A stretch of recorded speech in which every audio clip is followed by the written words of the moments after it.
Princess Sane had always felt watched, not in the way her official guards watched her. Standing stiff and formal at doorways, with their eyes facing forward and their minds clearly elsewhere. This feeling was different. It wrapped around her like a warm blanket on cold nights. Like invisible hands ready to catch her if she fell. She first noticed it when she was 7 years old. A strange man had approached her in the palace courtyard. Smiling too wide and reaching into his coat for something, Zane had frozen in place. Too young to understand danger, but old enough to sense it. Then the man collapsed. Guards found him unconscious, with a small wound on the back of his neck. And they later discovered a poison blade hidden in his sleeve. Nobody could explain what happened. The official report called it a medical episode. But Sane knew better. Even then someone had saved her over the years. The incidents continued when she was 9. A balcony railing gave way just as she leaned against it. But something held it together for 3 extra seconds. Just enough time for her to step back before it crashed into the garden below when she was 12. Her evening tea tasted strange, and she refused to drink it, though she could not explain why she felt such sudden disgust. That Kruashit servant who tested it later died within minutes when she was 15. An arrow flew toward her window during a festival celebration, but it shattered against the glass as if something had weakened its flight. Each time the palace investigators found logical explanations: faulty construction, contaminated ingredients, a defective arrow shaft. But Sane collected these moments in her memory like precious stones, examining them in quiet hours and finding the same pattern every time. Someone was protecting her, someone who moved faster than palace security, someone who left no trace. She tried to tell her tutor about it once. An elderly Valanthi scholar named Counselor Mirith, who had taught her since childhood. The old woman had smiled kindly and patted her hand. "You have a wonderful imagination, dear princess," Mirith had said. "Your mind creates guardians because you wish to feel special beyond your royal blood." Sane stopped sharing her thoughts after that conversation, but she did not stop believing. Now at 22 years old, she had grown into a woman of sharp perception and quiet courage. Her sisters called her strange for wandering the palace. At odd hours, her father, the emperor, worried about her reluctance to accept suitors. Her brothers ignored her as they always had, too busy with politics and military matters to notice their youngest sister. None of them understood that Sane was hunting tonight. She walked through the eastern garden, a maze of flowering trees and stone pathways that most royals avoided. After dark, the twin moons of their world cast silver light through the branches, creating shadows that danced with each breeze. Sane moved deeper into the garden, past the fountain where she had played as a child, past the bench where her mother used to read to her before the illness took her away. She found the darkest corner, where the trees grew thick and the moonlight could not reach, and she stopped. "Now you are here," she said to the shadows. Her voice did not tremble. She had practiced this moment for years. "You have protected me since I was a child, and I have never thanked you for it." Silence answered her, but the silence felt alive, felt aware. "I am not afraid of you," Sane continued. "I am grateful, and I wish to know who you are." Still nothing moved. She waited for a long time, standing alone in the darkness while night preachers sang around her and distant palace lights glowed like earthbound stars. Finally she sighed and turned to leave. That was when her foot touched something small and hard on the ground. She knelt and picked it up, holding it to catch the faint light. It was a coin, worn smooth by years of handling, made of a metal she did not recognize. Strange symbols marked its surface, writing in a language she had never seen in any Valanthi text, but she had seen similar writing once in a children's book about the lesser species of the galaxy. This was human currency. Her heart beat faster as she closed her fingers around the coin. A human, her mysterious protector, was human. She thought about what she knew of humans. which was embarrassingly little. They came from a small planet called Earth in a distant arm of the galaxy. They lived short lives compared to the Volanti. Barely a century, if they were lucky. The Empire tolerated them as laborers and servants, useful for tasks that required endurance or creativity, but certainly not respected. Nobles considered them barely above animals, clever animals perhaps. But animals nonetheless, and never shared that view. She remembered a human servant who had worked in the kitchens when she was young. A woman with kind eyes who always saved the sweetest fruits for the little princess. That woman had disappeared one day, transferred to another household without warning or explanation, saying, had cried for a week now. She held proof that another human had been watching over her for at least 15 years, risking everything to keep her safe from threats that even palace security could not detect. Why would a human do this for a Volanti princess? What debt could possibly demand such dedication? She tucked the coin into her sleeve and walked back toward the palace, her mind spinning with questions. Tomorrow, she would begin searching for answers. She would visit the archives and dig through personnel records. She would bribe servants for gossip and study security reports with new eyes. Somewhere in this palace lived a human who had made her safety a sacred mission. And she would find him. She would learn his name and his story and his reasons. And she would finally look into the eyes of the shadow who had guarded her since childhood. The palace loomed before her, all gleaming spires and ancient stone. Home to 10,000 souls who served the imperial family. One of those souls belonged to her protector, saying, smiled as she climbed the steps to the eastern entrance. For the first time in her life, she was not the one being hunted. She was the hunter. She would not stop until she found the truth hidden in the shadows of her own home. The guards at the door bowed as she passed, never noticing the fire that burned. Behind her calm expression, they saw only a princess. Returning from a garden walk, they did not see the determination that had taken root in her heart. They did not know that everything was about to change. The imperial throne room had not seen such a gathering in 300 years. Every noble family sent representatives to witness the judgment of the human who had dared to fight in the palace halls. They filled the great chamber, from the golden doors to the steps of the emperor's throne. Hundreds of Volanti in their finest robes, their faces hungry for spectacle. Zhang Dohuan stood in the center of the room, his wounds bandaged, but his posture straight. Chains bound his wrists, a formality that the court demanded. Despite his weakened condition, he faced the emperor without fear, his ordinary human face calm and accepting. The charges were serious: a human carrying weapons in the palace, a human harming members of noble houses, even enemy noble houses, a human existing outside his assigned role for 15 years. Each charge carried the penalty of death. The prosecutor, a thin noble named Lord Vithis, who had always hated humans, presented his case with theatrical outrage. This creature violated our most sacred laws, Vithis declared. He moved through our home like a disease, hiding from proper authority, taking justice into his own hands when justice belongs only to the Volanti. Murmurs of agreement rippled through the crowd. The fact that his actions happen to benefit us is irrelevant, Vithis continued. If we allow a human to act outside his station without punishment, we invite chaos. We invite other lesser species to believe they can operate without Volanti control. More murmurs. Louder this time. I call for execution by ceremonial blade, the traditional punishment for those who forget their place in our great empire. The crowd seemed satisfied with this verdict. The emperor sat on his throne with a troubled expression, caught between law and something he could not quite name. Then the golden doors opened. Princess Sayin walked through the crowd like a blade, cutting silk. She wore simple white, the color of truth, telling in Volanti tradition, and her face held the determination of mountains instead of taking her place beside her family.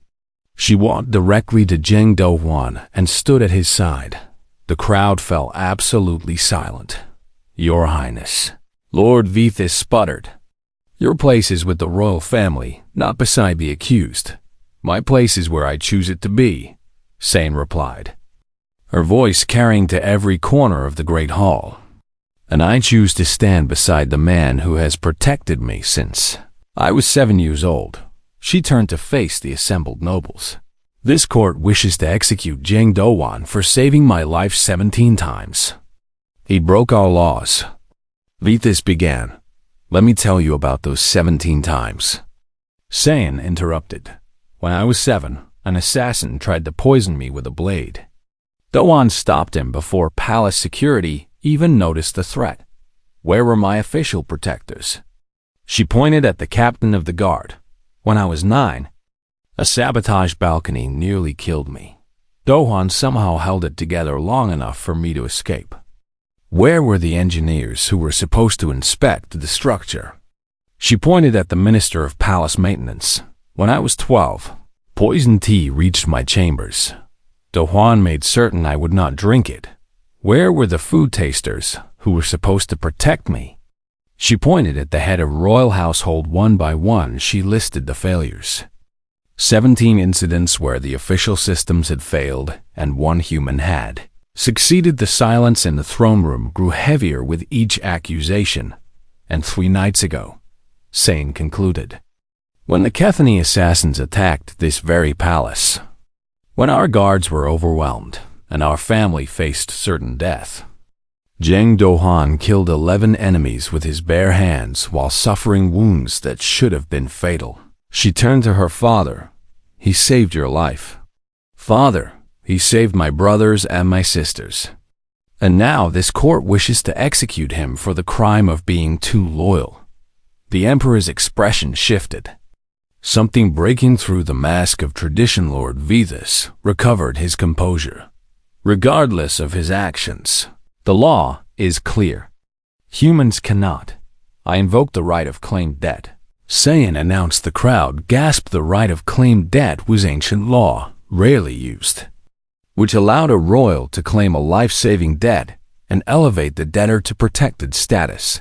"The princes cannot claim debt for a human," Vethys protested. "The law was written for Volanthi citizens. The law does not specify species," Saiyan replied. "I have studied the original text. It says only that any person who saves royal blood may be claimed." She looked at Dowan. "He is a person, and he has saved royal blood 17 times over." The legal scholars in the crowd began whispering frantically, checking their own memories of the ancient law. But Saiyan was not finished. She did something that no princess had ever done in the 1,000-year history of the empire. She knelt before the entire court, before her father and her siblings and hundreds of noble witnesses. Princess Same lowered herself to her knees before a chained human servant, Jang Dowan. She said, her voice ringing with absolute conviction, "I claim no debt from you. The debt is mine to pay." The crowd erupted in shocked exclamations. "You honored my mother's last wish for 15 years, Saiyan continued. "You sacrificed your freedom and your anonymity and nearly your life for a family that never acknowledged you exist." She reached up and took his chained hands in hers. "I do not claim you as a servant or a protector or a debtor. I name you my guardian by choice, not obligation. And I ask, not command, that you allow me to honor what you have given." Dowan stared down at her with an expression that threatened to break his careful composure. "Your Highness, you should not kneel to anyone, especially not to me. I kneel to the person who deserves it most." The emperor rose from his throne. Every eye turned to him as he descended the steps slowly, his robes trailing behind him like captured clouds. He stopped before his daughter and the human she had chosen. "Rise, Saiyan," he said gently. She obeyed, still holding Dowan's hands. The emperor studied the human for a long moment. "You served my wife," he said finally. "She chose you to protect our daughter, and you honored that choice beyond any reasonable measure." He reached out and unlocked the chains himself. "I cannot ignore law, but I can interpret it. The right of claim debt applies to persons who save royal blood. And this court has heard testimony that Jing Do-hwan has done so many times. He turned to face the stunned nobles. I grant Jing Do-hwan noble standing, the first human so honored in imperial history. Let no one question his right to exist in this palace or any other place he chooses. The silence that followed was absolute. Then slowly, starting with the servants at the edges of the room and spreading inward, applause began. Not everyone joined Lord Vithis and his supporters stood rigid with disapproval, but enough hands came together to fill the throne room with thunder sighing. Looked at Do-hwan and saw tears forming in his eyes. Your duty is complete, she told him softly. My mother's debt is paid many times over. What happens next is your choice. He was quiet for a long moment. I would like to stay, he said finally, not as a shadow this time. If your highness permits, Saiyan smiled. I would like that very much. They walked out of the throne room together. The princess and her guardian, neither of them invisible anymore. The garden where she had first called out to the shadows waited for them, bathed now in sunlight instead of moonlight down, squinted against the brightness. 15 years of darkness had made the light strange to him, but he did not look away, and beside him, Saiyan understood that some debts could never be measured in gold or service or time. Some debts could only be paid in recognitions. Some debts could only be honored by finally truly seeing the person who had given everything without ever asking to be seen. The Empire would talk about this day for generations. They would call it scandal or miracle, depending on their politics, but Saiyan knew the truth. It was simply justice. Long delayed but finally delivered, and it had started with a worn human coin left in a dark garden. A message from a shadow who had finally been ready to step into the light. The blood trail led deep into the palace infrastructure, past the servant corridors and down into the maintenance tunnels where pipes carried water and waste through the ancient building. Zayn followed the red drops with growing urgency, her ceremonial shoes slipping on the damp stone floors. The guards had gone the wrong direction. She had found the true path. A door hung slightly open at the end of a narrow passage. Light spilling from the crack like a whispered invitation. Zayn pushed through and found herself in a small room filled with tools and spare parts. The hidden workspace of a man who officially did not exist. Jing Do-hwan sat against the far wall, his blood pooling on the concrete beneath him. His eyes were closed, and his breathing came shallow and weak. A lifetime of hiding had ended in this forgotten corner of the palace. Zayn rushed to his side and pressed her hands against the worst of his wounds, trying to slow the bleeding the way she had seen healers do. His eyes opened at her touch. For a long moment, they simply looked at each other, the princess and the shadow, finally face to face after 15 years of one-sided guardianship. You should not be here, Do-hwan said, his voice rough and tired. The palace is still dangerous, Your Highness. The danger has passed, Saiyan replied. You ended it. He tried to shake his head, but the movement made him wince. There are always more threats, always more shadows in the shadows. You should go back where the guards can protect you. The guards failed tonight. You did not. Saiyan pulled a cloth from a nearby shelf and pressed it harder against his side wound. I have summoned healers.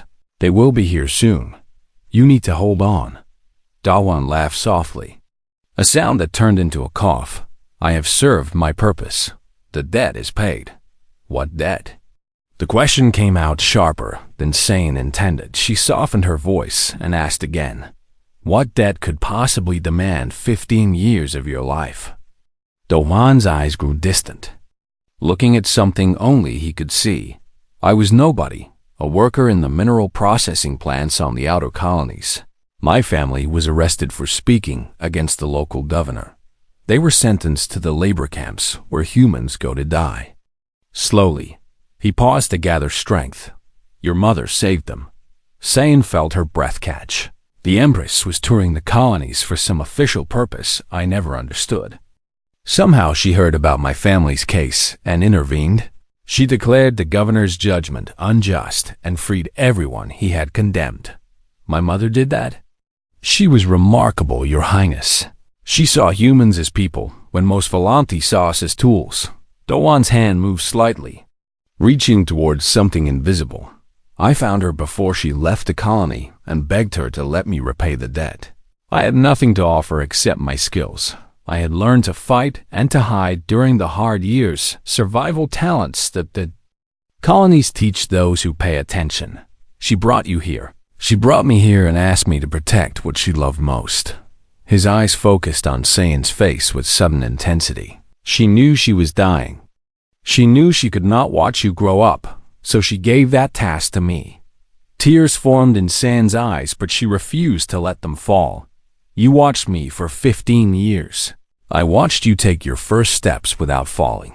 I watched you read your first book without help. I watched you grow from a frightened child into a brave woman who searches for shadows in dark gardens. He almost smiled. I have been so proud of you, Your Highness, even though I had no right to feel that way. You have every right. Sayan gripped his hand in hers, ignoring the blood that stained her skin. You have more right than anyone in this palace. You have been more loyal than any guard, more dedicated than any servant, more constant than any family member. I only kept a promise. You kept a dying woman's hope alive for 15 years. That is more than a promise. Footsteps echoed in the corridor outside. The healers had finally found the right path. Guided by guards who followed Sayan's voice, they rushed into the room with medical equipment and immediately began working on Doan's. Wan Sayan stepped back to give them space, but kept her eyes locked on his face. Do not let him die, she commanded. The chief healer, an elderly Volanti woman who had served the palace for decades, looked at the princess with barely hidden surprise. Your Highness, this is a human. Our equipment is calibrated for Volanti biology, then recalibrate. Sayan's voice could have frozen fire. This man saved the Emperor tonight. He saved my brothers and sisters. He saved me.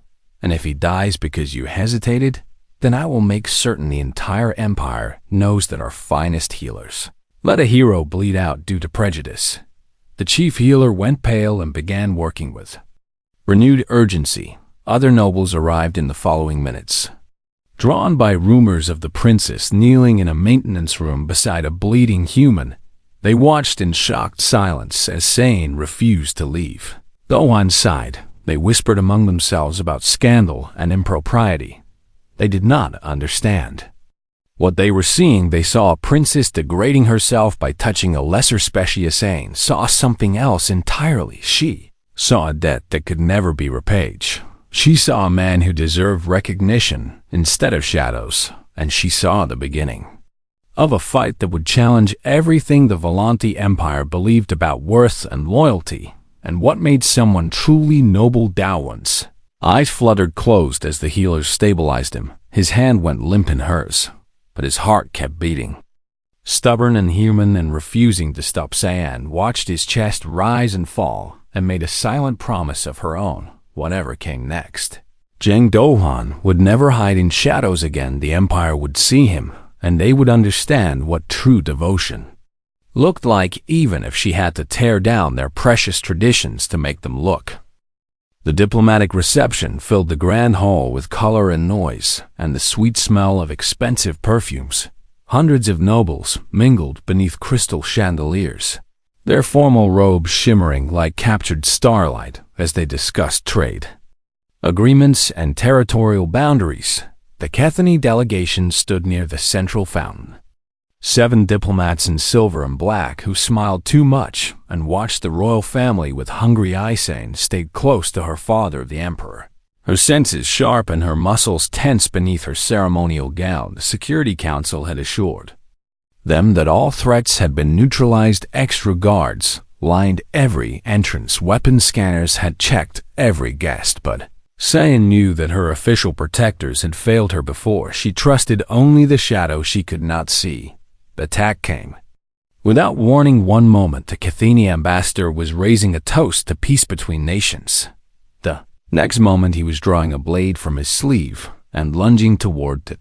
Emperor Chaos erupted. The 7 diplomats were not diplomats at all, but trained killers who had somehow beaten every scanner and every check. More attackers emerged from the servant entrances. Dozens of soldiers in stolen uniforms, carrying weapons that should never have passed through palace security. The royal guards fought bravely, but they were outnumbered and surprised. Zane watched in horror as men fell around her, their blood staining the polished marble floors. Her father shouted commands while her brothers drew ceremonial swords that were never meant for real combat. Her sisters screamed and clutched at each other. The attackers pushed inward, forming a tightening circle around the royal family. Sane looked for escape routes and found none. This was the end. This was how her family would die, surrounded by enemies in their own home while the galaxy watched and did nothing. Then she saw him. Figure moved through the chaos like water flowing around stones. Small and unremarkable in plain servant clothes, his face calm and his movements precise, Jang Dowan had stepped out of the shadows, reached the first attacker from behind, and did something with his hands that Sane could not quite follow. The man dropped without a sound. Dowan took his weapon and kept moving. He did not fight like the palace guards with their formal stances and trained patterns. He fought like something wild and desperate, using elbows and knees and the edges of furniture, turning every object into a weapon and every enemy's strength into a weakness. His small human frame became an advantage as he slipped through spaces that larger Volanti could not reach. He broke arms and shattered knees and crushed throats with efficient brutality. 3 attackers rushed him at once. Dohan dropped low and swept the legs of the first, while throwing a stolen blade into the throat of the second. The third managed to slice his shoulder before Dohan caught the man's arm and twisted until bones cracked. Blood soaked through his servant clothes, some of it from his enemies and some of it his own, but he never stopped moving. He carved a path through the attackers like a blade through silk, always positioning himself between the threats and the royal family. Sane watched him fight and finally understood why her mother had chosen this man. Humans were fragile compared to Volanti, weaker and slower and shorter-lived, but they were also relentless. They did not know when to stop. They pushed through pain and exhaustion and impossible odds, because giving up simply was not in their nature. Doan took a blade to his side and barely flinched. He caught a fist meant for the Emperor and broke the attacker's wrist before throwing him into 2 others. Moved and fought and bled for a family that had never acknowledged his existence. The tide of battle shifted as palace reinforcements finally arrived through the main door. Soldiers poured into the grand hall and began cutting down the remaining attackers. The Cathini assassins realized their plan had failed. Those still standing tried to retreat, but found their escape routes. Blocked victory belonged to the Empire. Sane searched for Dohan in the chaos of the aftermath. She found blood trails leading toward a servant corridor, drops of red marking a path away from the hall. He was wounded badly, and he was running. Even now he refused to be seen. Even now he clung to his shadows. Guards, Sane called out, her voice cutting through the noise. There is a wounded man in the servant corridors. A human who saved our lives tonight. The captain of the guard looked at her with confusion. Your Highness, we must secure the royal family first. Find him. Cyan commanded with an authority she had never used before. Find him and bring him to the medical wing.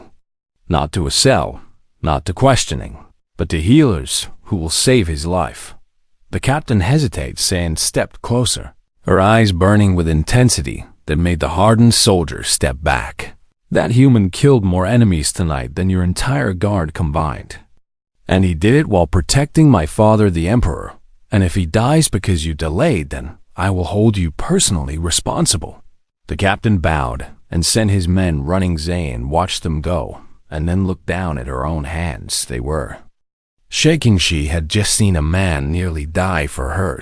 She had watched Jang Do-hwan sacrifice his invisible life to save people who considered his species barely worth noticing, and she had finally seen his face ordinary and unremarkable. The kind of face that disappeared in crowds, the perfect face for a shadow, but his eyes had been extraordinary in that brief moment when their gazes met across the bloody hall. She had seen 15 years of dedication burning like stars in those human eyes. He had not expected to survive tonight. He had accepted death as the price of keeping his promise and walked toward the servant corridor. Ignoring the protests of guards who wanted her to stay safe, she was done being protected from a distance. She was done letting her guardian suffer alone tonight. She would meet the man who had saved her life 17 times. Tonight she would learn the truth behind the shadows, and tonight she would make certain that Jang Do-hwan knew his sacrifice had been seen and would never be forgotten. The Imperial Archives occupied an entire wing of the palace. Rows upon rows of crystal data tablets and ancient paper scrolls stretching back 10,000 years. Ain had visited this place many times as a student, searching for histories and philosophies to satisfy her curious mind. But she had never searched for a ghost before. She started with the personnel records from 15 years ago, around the time when her mysterious protector first appeared. The archive keepers found her request strange but did not dare question the princess. They brought her tablets containing the names and assignments of every servant hired during that period. There were thousands of entries. Worked through them methodically, filtering by species until she found the humans. Only 23 humans had joined the palace staff that year. Most worked in the laundry halls or the waste processing centers, jobs that Volanti considered beneath their dignity.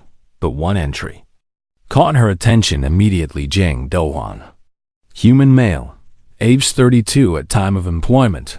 His assignment read simply, maintenance support, with no specific location listed. No supervisor was named. No duties were described. No performance reviews existed in his file. It was as if someone had created a record just detailed enough to justify his presence while hiding everything that mattered. Zane dug deeper. She found the original hiring authorization and nearly dropped the tablet when she saw the signature. Her mother, Empress Yeonhwa, had personally approved this human's employment just 3 months before her death. The note attached to the authorization was brief but revealing. Placed near the nursery wing as requested. No questions to be asked. Report to no one.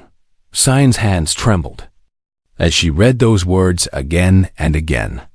Mother had hired this man. Her mother had placed him near the royal children. Her mother had given him freedom to operate outside normal palace structure. This was not coincidence. This was planning. Her mother had known she was dying. The wasting sickness had given her 2 years of warning before it finally claimed her life. In those final months she must have searched for someone to protect her youngest daughter. Someone who would not be bound by palace politics or noble ambitions. She had found a human. But why? What made Jang Do-hwan special enough to earn such trust from a dying empress? Sayin could not find that answer in the archives. She needed living sources.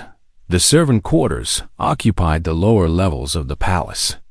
A maze of narrow corridors and small rooms that most nobles never visited. Sayin had changed into simple clothing. Hiding her royal features under a plain hood, she found the kitchen workers during their evening meal break, gathered around long tables and sharing gossip, as servants always did. A young Volanti woman named Kira worked as a dishwasher, and Sayin had once helped her avoid punishment for breaking an expensive plate. Kira owed her a favor. The Shadow Man, Kira whispered when Sayin asked about the mysterious human. Everyone knows the stories, but nobody has seen him clearly. Tell me the stories. Sayin urged. Kira looked around nervously before continuing. They say he moves through walls, that he appears when danger comes and vanishes when it passes, that he has been here longer than most of us have been alive. Does anyone know his name? Some of the older workers call him Dowan, but I do not know if that is real or just a legend they invented. Sane pressed harder, offering silver coins for more information. Gossip network of the servant quarters proved surprisingly detailed. She learned that 17 separate incidents had occurred over the years where the princess should have died, but somehow survived. The servants had kept count, they whispered, about the poisoned tea in the broken balcony and the shattered arrow. They spoke of a fire that started in the princess's bedroom when she was 10, extinguished before the guards arrived with no explanation for how the flames died so quickly. They remembered a kidnapping attempt when she was 14, foiled when the would-be abductors were found unconscious in their own escape vehicle. Each story added weight to the truth that Sane had always sensed. Her protector had never rested for 15 years. He had watched and waited and acted, saving her life again and again while remaining invisible to everyone who should have noticed him. The dedication required for such a task staggered her imagination. 15 years of shadows, 15 years of loneliness, 15 years of watching a child grow into a woman without ever being acknowledged. What kind of person could endure such isolation? What kind of loyalty demanded such sacrifice? Sane returned to her chambers that night with her head full of questions and her heart full of strange emotions. She took out the human coin and held it against the moonlight streaming through her window. Somewhere in this palace, Zheng Dowan was watching. He had probably followed her to the archives and the servant quarters. He knew that she was searching for him. Would he reveal himself now that his secret was exposed? Or would he retreat deeper into the shadows, protecting her from a greater distance? A knock at her door interrupted these thoughts. Her handmaiden entered with urgent news. Your Highness, the Palace Security Council has called an emergency meeting. What has happened? They have discovered a plot against the royal family, a serious one this time, involving soldiers from the Kethany faction, disguised as diplomats. Sane felt ice form in her stomach. The Kethany had been rivals of her father's rule for generations, always scheming and plotting from their distant territories. If they had managed to place assassins inside the palace itself, the threat was worse than anything she had faced. Before she dressed quickly and hurried toward the council chamber, but part of her mind remained focused on her hidden guardian. The Kethany plot would bring danger, closer than ever, and when that danger arrived, Zheng Dohan would have to choose between his shadows and the light. Sane did not know what she wanted him to choose. She only knew that whatever happened next would change everything. The council chamber doors loomed before her, heavy and ancient and carved with symbols of imperial power. She pushed them open and stepped inside.